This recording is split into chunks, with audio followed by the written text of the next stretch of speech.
Hello, everybody, and happy Thursday. It is I, your songwriting partner, your co-producer, and as always, your friend, Joe Seavey. And today, we are working on our creative writing, which is an episode I like to call Picture This. And what that is, for those of you who've never been here, it's when I show you a picture of an image of some sort, and we have to write something about it. And it's because I'm a songwriter, I naturally tend to go with things that are more geared towards writing a song. So I always think in those kinds of terms about songwriting. You might want to write a poem.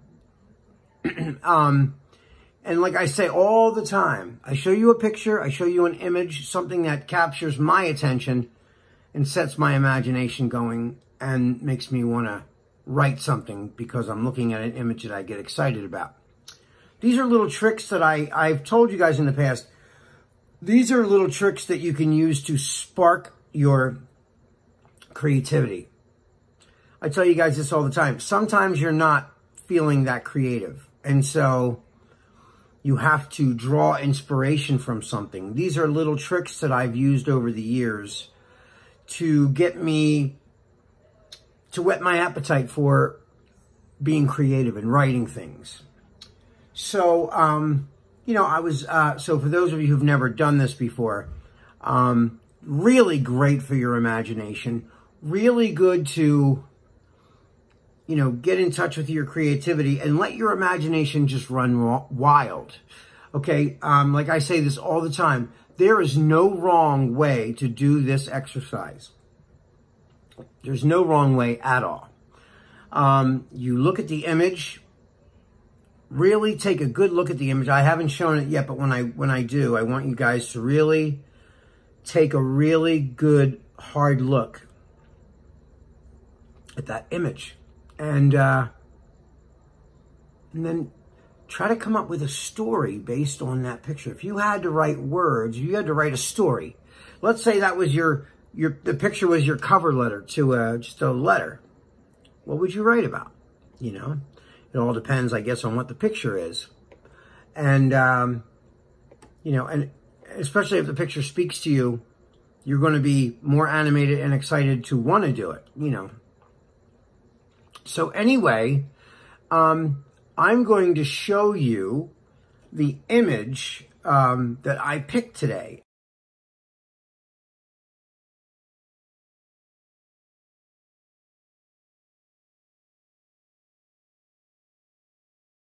Okay, so you saw the picture. It's a heart with chains around it, you know, pretty cool picture. I like how it's real shiny and you can see like the window images in the glossiness of that heart. I just thought it was cool. You know, hearts always give you like, you know, they can evoke a lot of emotions. Sometimes good, sometimes not so good.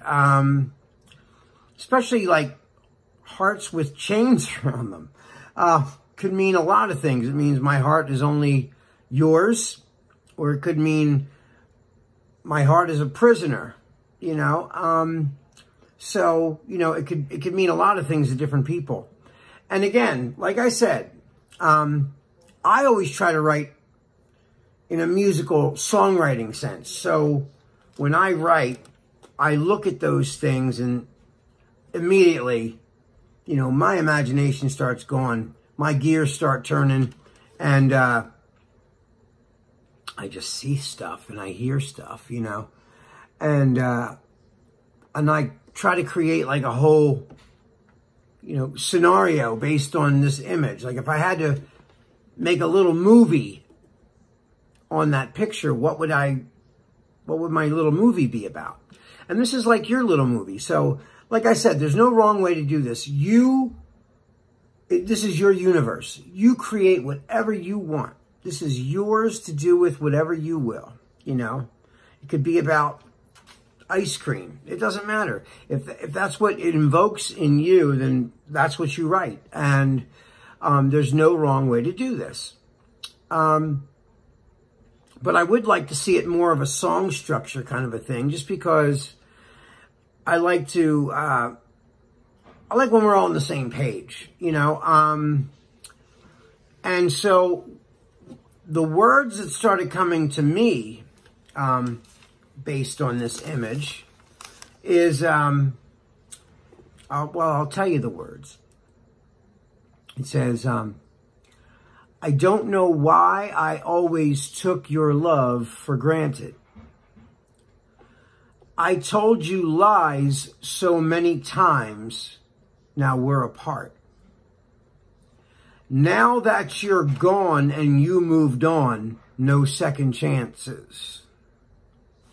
I had everything until I lost your heart. So those are my words. And when I saw the heart, the first thing I thought of was like, I actually got the end line first.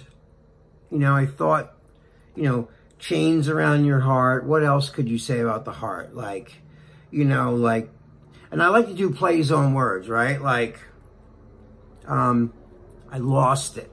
Like almost like lost car keys or lost your keys, you know.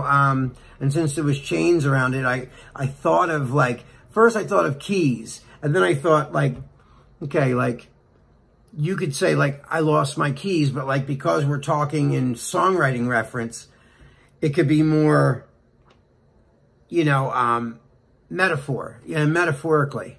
I had everything. I used to have everything until I lost your heart. And that's kind of where I came from with it. So, you know, and sometimes, you know, I thought of like, how many times can you hurt somebody until they're done with you? And, you know, and the heart represented, like, some people keep their heart locked away because it becomes hardened because their heart was open all the time and they got hurt over and over and over. And that kind of played into my subconscious as well. So, like, that's kind of where I get a little bit of that idea, that juxtaposition about, you know, the chains around the heart. And, you know, I have, you know, and all of us have taken people for granted before. And then when they get mad at you, then you realize, oh my goodness, you know, or like, I always thought of that expression, you don't know what you got till it's gone. And I didn't want to use that, but I wanted to evoke that kind of imagery. You know what I mean? So that's where I came up with these ideas. I don't know why I always took your love for granted. I just expected you'd always be there for me, you know? And I told you lies so many times, now we're apart, you know? I lied too much, and now you can't believe anything I say. So, you know, even if it's little lies, you know, where were you? Oh, I had to work late. Well, nah, because, you know, Tom called earlier looking for you, and now you just said you were with him. So where were you really? Well, you know, so little things like that. You know, I told you lies so many times, now we're apart. Now that you're gone and you moved on, no second chances. I like that, you know, now that you're gone and you moved on. I thought that was kind of rhythmic and kind of neat, you know. No second chances, meaning like you don't get another shot at this. You're done. I'm cutting you off. You're finished from my life, period. I had everything until I lost your heart. You know, again, you didn't realize what you had until you didn't have it no more.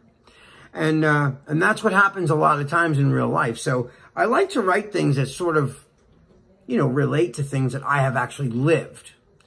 You know, it's hard to write about things you've never experienced. So sometimes, you know, like I always say, like I used to stay in all the time and just work on music, but then I'd say, man, I got to get outside and really live life so I can write about things, write songs about life. What am I going to write about if I'm always in my studio, or I'm always like, you know, in the dark in the, you know, in a studio, in a recording studio? That's not living all the time. It's just working. And, you know, you have to kind of go out and soak in real life in order to write about it. So, and I know right now because of COVID, we're all kind of indoors, but As long as you watch movies, you watch TV shows, there's stories. That's life out there. Not always real life, but, you know, everything is based on true things, even if they're embellished. So anyway, guys, I'm going to perform this. I'm going to, tomorrow, write a melody for this for Friday's melody writing class. That is all the time that we have today. But I love you guys, and I can't wait to see what you guys write for this. Okay. Now, remember, tomorrow, Friday, we're going to write a melody for this. Well, I'm going to write a melody. And I want you guys to write your own words based on the picture of the heart. Okay, so until we meet tomorrow, this is Joe Seeby signing off, saying good night, and I will see you tomorrow. All right, guys. Peace.